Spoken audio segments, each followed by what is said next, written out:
আলু টিলা বাংলাদেশের খাগড়াছড়ি জেলার একটি দর্শনীয় টিলা।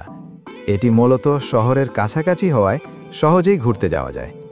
বিশেষ করে যারা খাগড়াছড়িতে অল্প সময়ের ভ্রমণে যান তাদের জন্য এটি একটি জনপ্রিয় গন্তব্য।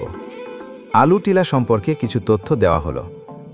আলু টিলা সম্পর্কে তথ্য: অবস্থান: খাগড়াছড়ি শহর থেকে প্রায় ৩-৪ কিলোমিটার দূরে।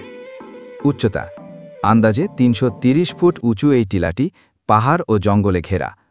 বিশেষ আকর্ষণ: টিলার চূড়ায় উঠে পুরো খাগড়াছড়ি শহর ও পাহাড়ি দৃশ্যপট দেখা যায়।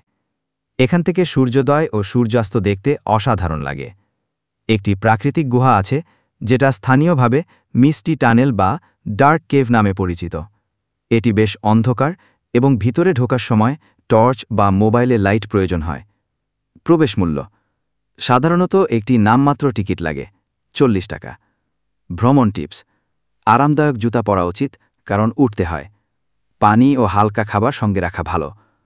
বৃষ্টির দিনে পথটা পিচ্ছিল হতে পারে। সাবধানে অবলম্বন করবেন। ধন্যবাদ সবাইকে।